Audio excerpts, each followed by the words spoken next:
وجود باری تعالیٰ اور مذہب کی ضرورت و اہمیت، فتنہ الحاد اور لا مذہبیت کا آغاز، انکار خدا، الحاد، دہریت اور لا مذہبیت کی اس لہر کا آغاز 200 سال قبل مغرب میں ہوا تھا، جو اس زمانے کی بات ہے جب امریکہ ابھی دریافت بھی نہیں ہوا تھا۔ یہاں پر لوگ یورپ اور برطانیہ سے آ کر آباد ہوئے۔ صدیوں سے یورپ میں اسٹیٹ اور چرچ کا گٹھ جوڑ چلتا آ رہا تھا۔ وہاں کے بادشاہوں کو جنگوں میں فتوحات کے لیے چرچ کی ضرورت ہوتی تھی۔ انہیں جب بھی کہیں حملہ کرنا ہوتا، وہ جوشیلے کارکنان اور فوجیوں کے لیے چرچ کو انوالو کرتے تھے۔ جب چرچ انوالو ہوتا تو وہ اس کو ہولی وار، مقدس جنگ کا نام دیتے تھے۔ اس زمانے میں مذہب سے مراد عیسائیت تھی۔ چرچ کے سربراہان خود کو اس طرح پیش کرتے تھے کہ جس طرح وہ خدا کے نمائندے ہوں، یعنی جو حکم وہ دے دیں وہ خدا کا حکم ہے۔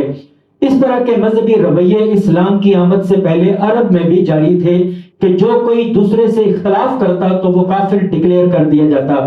جب مذہبی رہنما مذہب کو اپنے مفاد اور دنیا کے لیے استعمال کرتا ہے تو اسے بہت سے مفروضات اپنے پاس سے گڑنے پڑتے ہیں۔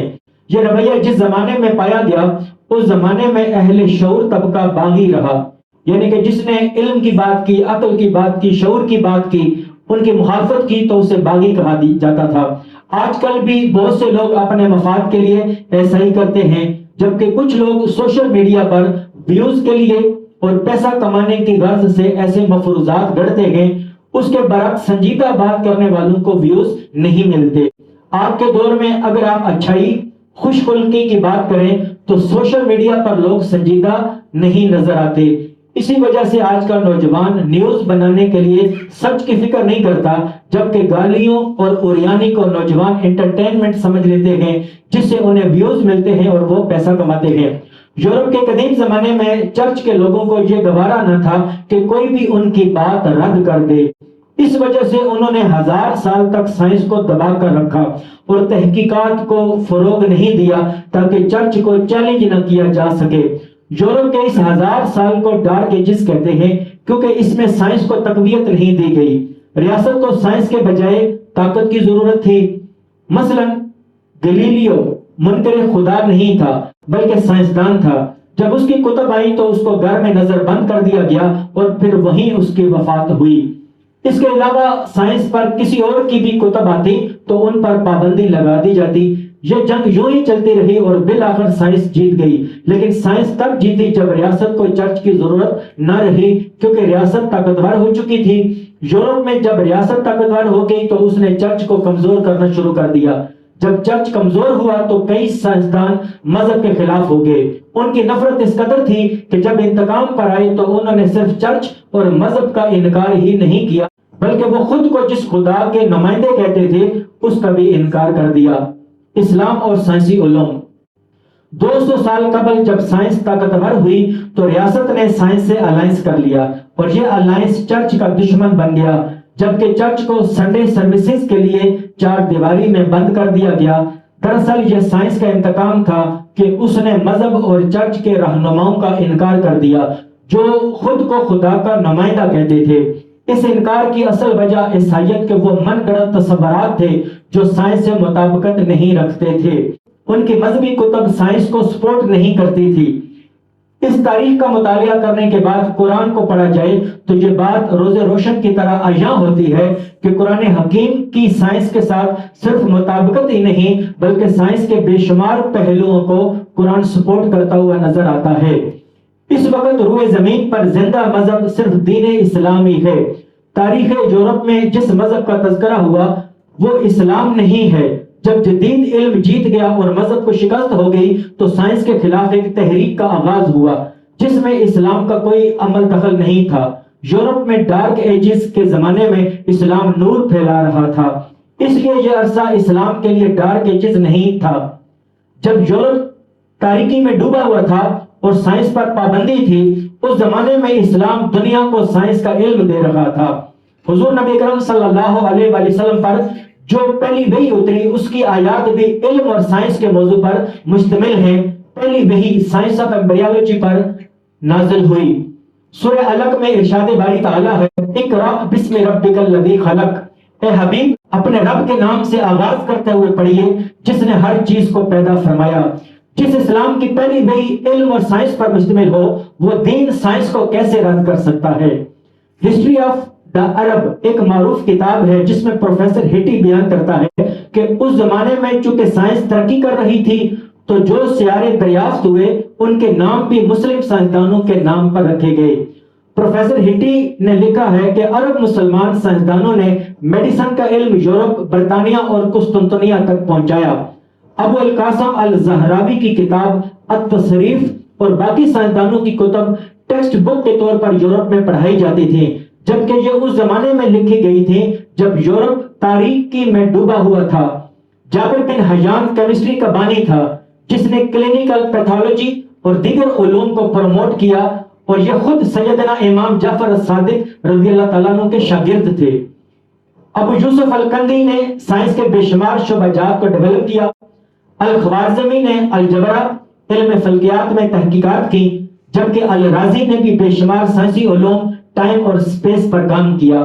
اسی طرح ابو النصر الفارابی، ابو ریحان البیرونی، ابو علی سینا، عمر الخیام جو امام غزالی کے قریبی ساتھی تھے، ان سب نے سائنس کے مختلف علوم میں خدمات سر انجام دی۔ اسی طرح ابن رشد، نصیر الدین توسی، الغرض دیگر بہت سے مسلمان سائنسدانوں نے سائنس پر کام کیا۔ The influence of Islam in medieval Europe، قرون وسطی کے یورپ میں اسلام کا اثر، یہ کتاب ہے، اس میں درج ہے کہ مسلم سائنسدانوں کی تیار کردہ ادویات کا صدیوں تک یورپ پر راج رہا اور یورپ ان پر انحصار کرتا تھا، جبکہ تاریخ بتاتی ہے کہ یورپ پر اتنے یونان کے احسانات نہیں ہیں جتنے اسلام اور عرب کے ہیں۔ اس نے لکھا ہے کہ 16ویں صدی تک یورپین میڈیسن میں تھوڑی سی ایکسٹینشن تھی، یعنی توسیع تھی، ورنہ سب کا سب عرب کا علم تھا۔ The Legacy of Islam، اسلام کی میراث، یہ کتاب ہے، اس میں ہے کہ جب یورپ تاریکی میں ڈوبا ہوا تھا اس زمانے میں اسلام دنیا کو سائنس سے متعارف کروا رکھا تھا۔ قاہرہ، بغداد، انڈیا اور دمشق میں ایسی کئی مساجد تھی جہاں پر سائنس کی تعلیم دی جاتی تھی۔ یہ وہ زمانہ ہے جب یورپ میں سائنس پابند سلاسل تھی، لیکن اسلام ساری دنیا میں سائنس پھیلا رہا تھا۔ الرازی نے بھی بہت سے شعبہ جات میں دنیا کو تحقیقات دی۔ جابر بن حیان نے کیمسٹری میں 70 اجزاء کی تفصیلات پر مشتمل کتاب لکھی۔ اس سے ثابت ہوتا ہے کہ اسلام کی سائنس کے ساتھ کبھی دشمنی نہیں رہی، بلکہ اس نے ہمیشہ سائنس کو سپورٹ کیا۔ ابن الحسن نے ڈینسٹی پر، اسپیس پر، ٹائم پر، موومنٹ پر، فزکس پر اور ڈائنامکس پر کتابیں لکھی، ریسرچ کی اور تحقیقات ہیں ان کے۔ ابن یوسف البیرونی، خوارزمی، البغدادی، الغرب جتنے سائنسی علوم تھے یہ ان کے بانی مسلمان تھے۔ علم نباتات پر 6 جلدوں کا انسائکلوپیڈیا لکھا گیا۔ کرتبہ میں میڈیکل سائنسز پر کام ہوا۔ رازی نے 200 کتب میڈیسن سائنس میں لکھی جو 40 مرتبہ تباہ ہوئی اور مختلف یورپین زبانوں میں ان کے ترجمے ہوئے۔ علی بن عیسیٰ بغدادی، اس نے آفتالمولوجی، امراض چشم پر کام کیا۔ اس طرح علی بن عیسیٰ اور ابو القاسم زہراوی نے اینستھیزیا، یعنی کہ جو بے ہوش کر دیا جاتا ہے تاکہ درد محسوس نہ ہو، یہ اس وقت انہوں نے ایک نظام دیا۔ فزکس اور کیمسٹری کے متعدد قوانین کا علم مسلمان سائنسدانوں نے دیا۔ پروفیسر ہٹی اس بات کا دعویٰ کرتا ہے کہ مسلمانوں کا علم سسلی سے یورپ میں آیا۔ سسلی ایسا شہر تھا جہاں مسلمانوں کے 200 پرائمری اسکول تھے اور اس کے علاوہ دیگر شہروں میں متعدد کالجز اور یونیورسٹیز بھی قائم تھیں۔ 200 کے قریب دمشق میں لا کالجز تھے۔ انسانی تاریخ کا سب سے پہلا اسپتال بھی مسلمانوں نے بنایا تھا۔ جس زمانے میں یورپ بالکل علم سے خالی تھا، اس دور میں مسلمانوں کی کتب لکھی جا رہی تھی اور بڑی بڑی لائبریریاں موجود تھیں جہاں سے فری کتب پڑھنے کے لیے ملتی تھی۔ یہ واضح ہو جاتا ہے کہ نہ تو اسلام کی سائنس سے کوئی جنگ تھی اور نہ ہی سائنس کی اسلام سے کوئی جنگ تھی۔ The Evidence of God، خدا کا ثبوت، یہ ایک امریکی سائنسدان کی کتاب ہے جس میں اس نے لکھا ہے کائنات کے ایویڈنسز نے یہ ثابت کر دیا کہ کائنات اپنا ایک آغاز رکھتی ہے۔ جب سائنس نے یہ مان لیا کہ کائنات کی ابتدا ایک نقطے سے ہوئی تو اس بات نے خدا کے وجود کی دلیل دی۔ سائنسدان کہتے ہیں کہ جب کائنات کی ابتدا ایک نقطے سے ہوئی تو اس کا مطلب ہے کہ کائنات کا آغاز کرنے والا بھی کوئی ہے۔ سورہ یاسین میں ارشاد باری تعالیٰ ہے انما امرہ اذا اراد شیئا ان یقول لہ کن فیکون. اس کا امر تخلیق فقط یہ ہے کہ جب وہ کسی شے کو پیدا فرمانا چاہتا ہے کہ اسے فرماتا ہے ہو جا، پس وہ فوراً موجود یا ظاہر ہو جاتی ہے اور ہوتی چلی جاتی ہے.